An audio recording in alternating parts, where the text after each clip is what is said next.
Recording studio मठिया मोड़।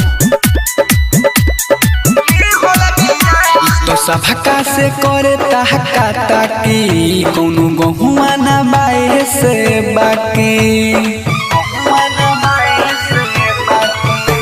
तो सभका से करे ताका ताकी कौनो गहुआ ना बाए से बाकी। हम सब जानतानी आज तुसे कहतानी, हम सब जानतानी आज तुसे कहतानी जवन छमड़ी ई रियल बिया। तोरा से जवन बिहल बिया मारे के हमरे लिहल बिया।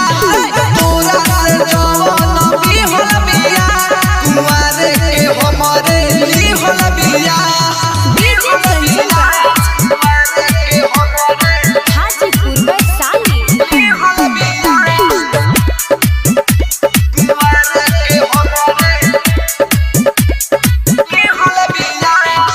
बतिया पो हमारा है करूते के रे हो जा फरार जब हो के अंधेर रे।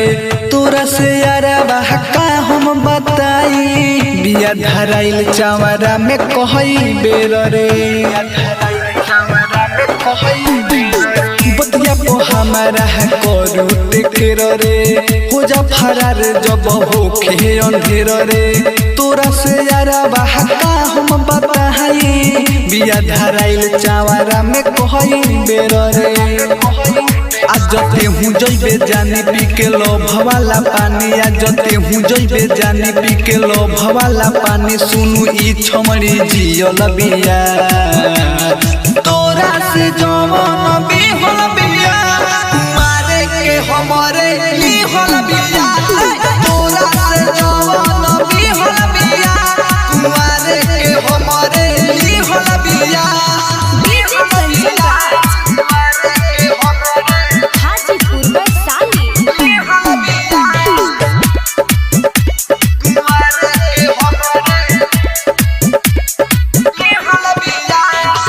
कोई ने मानो हम सभका से पहिले हर गोइल मन तो क दिहल सब फैले।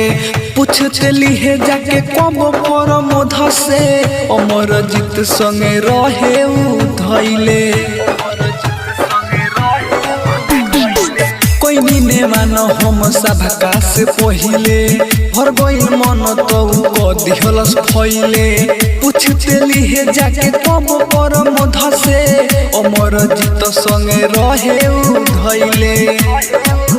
तेहू लेले बाड़े कोड़े अब दिहे यार छोड़। तेहू लेले बाड़े कोड़े अब दिहे यार छोड़। माल लोकल तोके दिहल बिया। तोरा से जवन बिहल बिया मारे के हमरे लिहल बिया।